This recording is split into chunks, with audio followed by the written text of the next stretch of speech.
sportifs, bonjour. Bon, ñu ngi tey fii ci stade Mbao maa ngi ak sama naataango. alors tey nag mooy ñaareelu bés bi nga xamante ne mooy waa zone 14 bu Kër Mbaye Fall tey lañ ko tàmbali bi nag mooy premier match bi diggante Zac Mbao la ak ñi nga xamante ñooy Ndiolum Kell. waaye li ñu ci mën a jàngat mooy ci match bi mooy maanaam ñaari ASC yi dañoo jógee ci défaite donc tey mooy seen ñaareelu jongante. ñaareel jongante bi mooy lan mooy ki nga xamante ku ci ñàkkoon match bi rek da ngay toog maanaam mais yàlla def na ni ñaari match yi nag match bi di mooy mu ñëw nekk un partout donc ndam demul ndam dikkul vraiment ñu gis ne waa Zac Mbao ñu jógee fu sori parce que maanaam seen égalisation bi à la 90e minute kii di Modou Koli moo ko dugal mais parce que dañoo xam ne bu ñu égalisé woon dañuy toog parce que comme Ndiolum Kell moo njëkk a dugal alors donc il va falloir que ñu appuyer sur l'accélérateur donc loolu la ñu def seen kéemtulaay kàttan ba finalement ñu arraché nul bi nga xamante moo leen di permettre ñu nekk ci course gi ci kaw loolu dañuy déglu kenn si seen joueur yi ki nga xamante ne mooy Bekay Diatta. tey su ngeen ñàkkoon match bi vous êtes éliminé heureusement que arraché ngeen nul bi vers la fin. oui lii yëpp xam nga rek liggéey la rek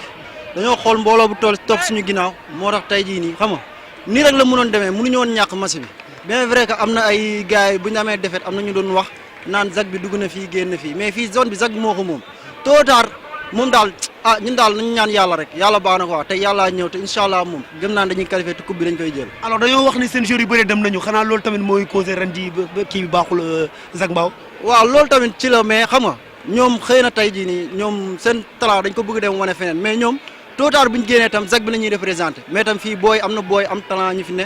te xam nga rek liggéey rek moo war quoi waaw. seen dernier match bi contre extension la nu ngeen koy aborder. waaw incha allah dañuy ñëw préparer comme ñoom lu ñu andi loolu rek xam nga jéem a gagné incha allah yàlla nag moo yor ndam te incha allah dinañ gagné te dañuy qualifier dem final.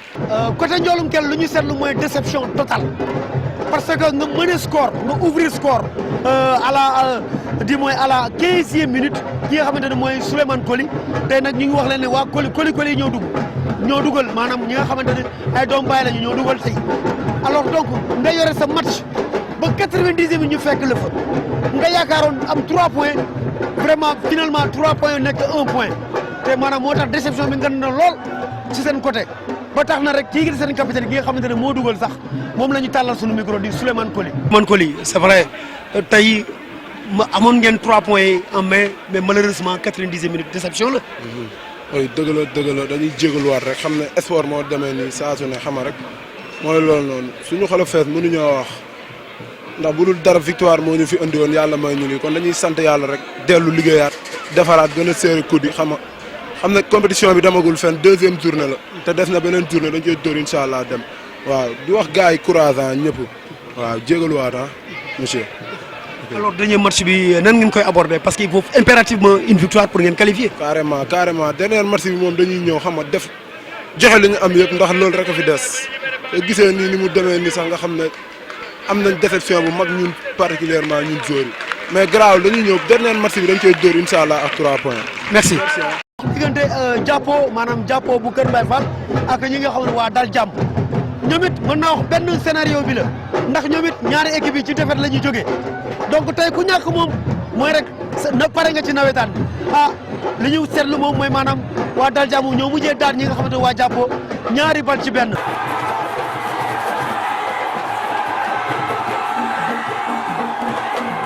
jàppoo nag mën naa wax seen compétition fii la yem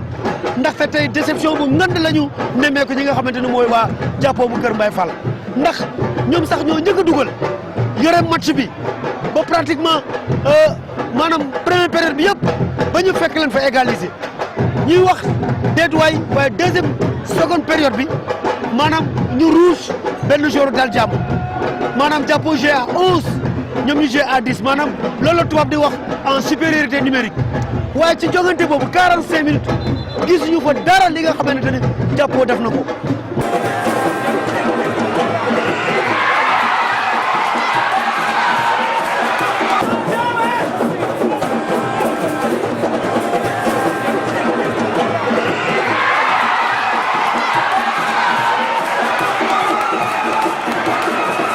loolu li doy waaru li déception bu doy waaru li nga xamante ni kenn xamul nu mu toll.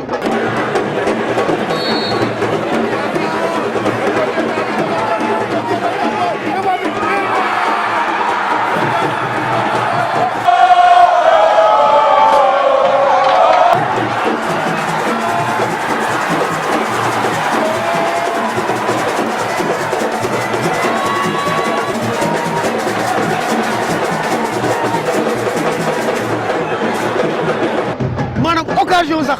amuñu ko fi nga xamante ne ñoo ëppoon ñi nga xamante ne waa dal jàmm ci kaw loolu vraiment gars yi nag def ci jàngat sunu kii mais vraiment ñu gis ne jàppoo daal kenn xamul vraiment tey lu ñu fubal vraiment équipe bi waxoon naa ko ci première rencontre bi man leen équipe bi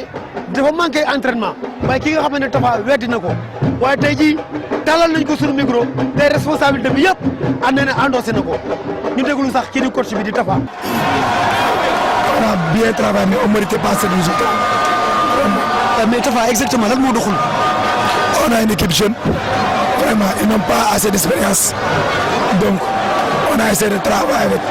vraiment on a travaillé beaucoup on a fait beaucoup d'efforts les joueurs ont fait beaucoup d'efforts mais je pense que c'est le résultat n'est pas mérité quoi. Mais deuxième période bi gis nañu vraiment seen ñuy rouge yi lay wax ak ñoom mais dafa mel ni ñoom soit ñoom ñoo ko tekkiwul ko respecté consigne wala. consigne c'était pas réceptif dégguñu ko quoi vraiment dégguñu ko parce que bu ñu rouge ñoo naan ñu posé mais c'était tout à fait le contraire je suis vraiment déçu. Mais équipe bu mel ni jàpp toog premier tour moom lan lay def. C'est la première fois dans l'histoire palmarès bu ma am yëpp équipe bi ma mos a yor yëpp dañuy final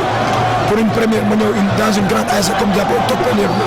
je pense que ni la grande faute m'incombe man laa koy jël en tant que c'est un échec parce que je devais venir relever le défi malheureusement on est sorti 2 matchs 2 défaites mais nag on va défendre clairement nos chances parce que match yi jeexagul des na ñu yàlla jox la ñu xam noonu. voilà supporters ñi nga xamante ne ñu waa jàppoo nag vraiment ñu am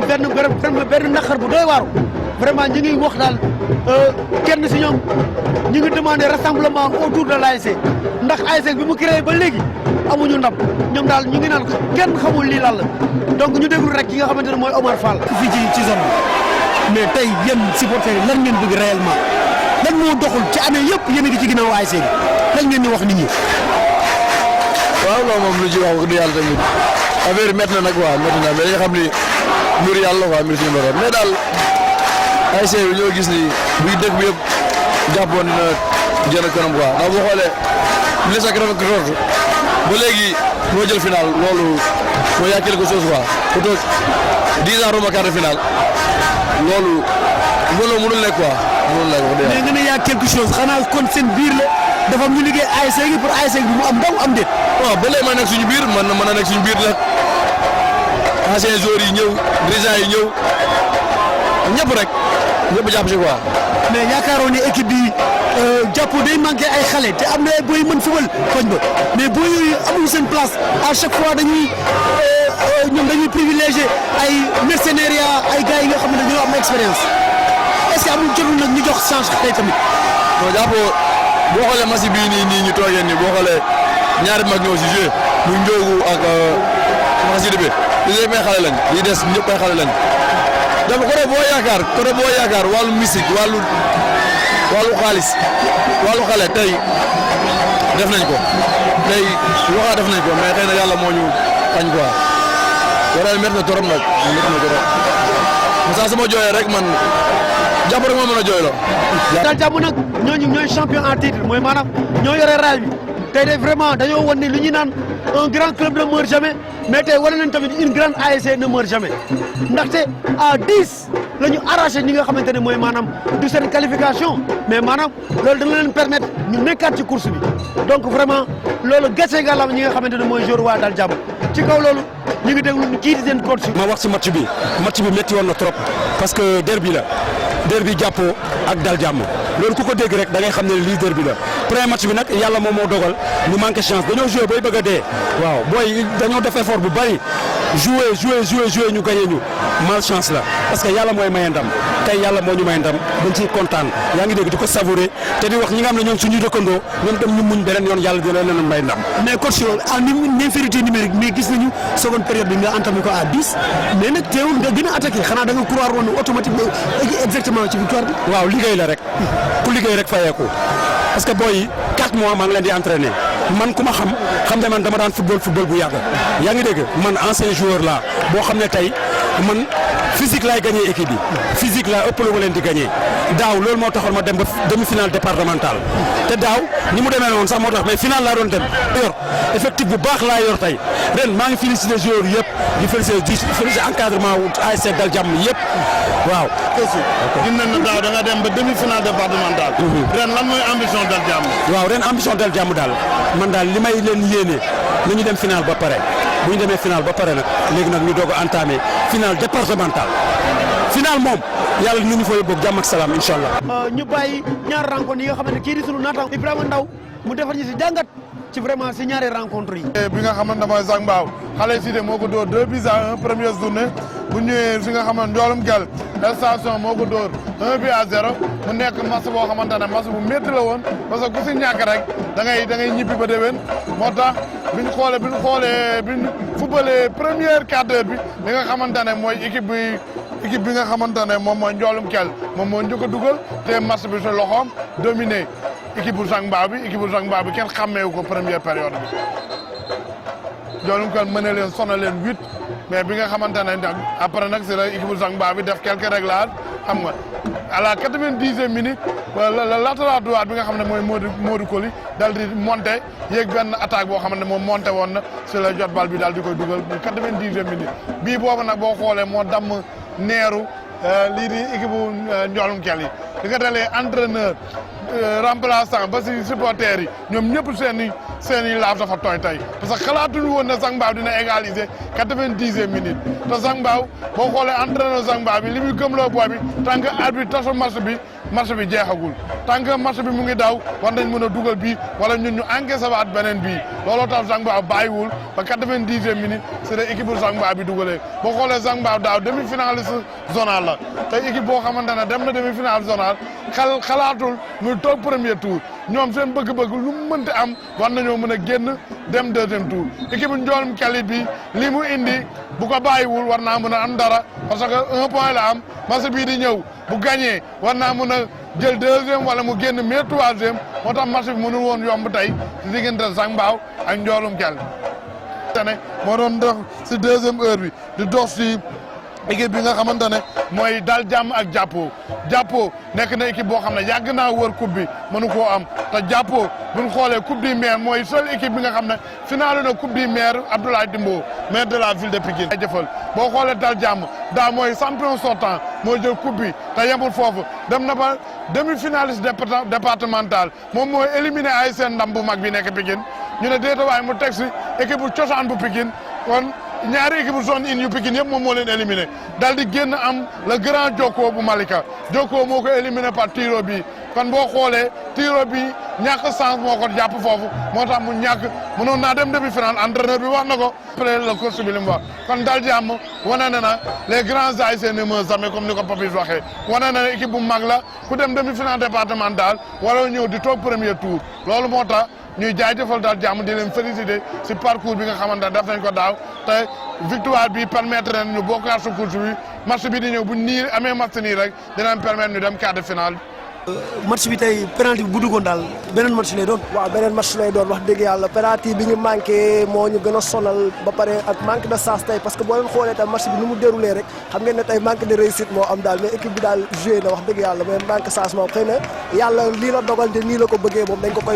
koy nangu te santee ko rek te jéem a defarwaat te xam ne championnat bi jeexagul des na match suñu kanam. alors match boobu nañ leen koy aborder. waaw comme ni ñu doon aborder match yi rek mooy li ñuy wax rek ñun moom bu ñu ñëwee ñun calculé wuñ kenn xaaruñ kenn ñu ñëwee li ñuy liggéey la ñuy imposer ci terrain bi dem suñu yoon parce que tey yéen a ngi woon ci stade bi gis ngeen équipe bi joué peut-être xam nga ñàkk de chance la rek daal tey waaw moo ñëw. merci. góol tey gis na def nga exploit. c'est grâce à toi tey yéen pratiquement yéen a ngi ci course bi ngeen arraché seen 3 points yi loo ci wax. donc def ma loolu kontaan parce que match bi dafa nekkoon match boo xam dafa métti dañoo joué suñu premier match am fa défaite léegi match bi fallait kuñ gagné ko nii la mënoon demee suñ fi jëloon défaite suñ fi jëloon nii dina arrangé suñu dernier match fallait kuñ demee ko moo tax nii la demee daal waaw on a fait l'essentiel daal gagné nañ ko jeex na ok. mais surtout penalty bi nga génnee tax moo tax ngeen kii mais gis nañu aussi tamit benn détermination tey ci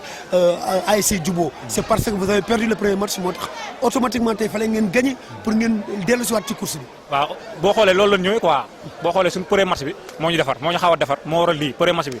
xëy na bu ñu amoon victoire du demee nii quoi mais mer la ñu ñëwaale daal génn mer la Franc xam nga rek équipe bu finalu daaw nga ñëw di toog premier tour et boo darul quoi xam nga rek loolu mooy loolu moo tax on a fait le maximum gagné nañ ko bu soobee yàlla voilà suñu troisième match. voilà vice champion ngeen woon daaw ren moom lan mooy seen objectif. encore foofu coupe. merci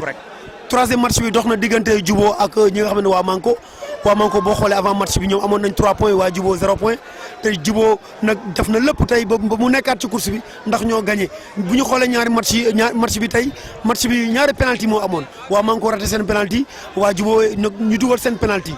boobu moo tax tey jii ñu nekk ci course gi voilà donc je pense que tamit loolu tamit mooy nawetaan Jubo vice champion la woon tey mi ngi ci course gi dana tax nag troisième match bi bu ko gagné wala bu ci amee nul rek au moins dinañ xam ne dina génn quart de finale mbokk yi ñi nga xamante ne ñoo doon vraiment suivre li nga xam ne mooy match yi fii ci Mbao match yi moom tey mardi mooy nag troisième journée bi ñu leen di jox daje rek li nga xamante ne mooy maanaam troisième et dernière journée bi.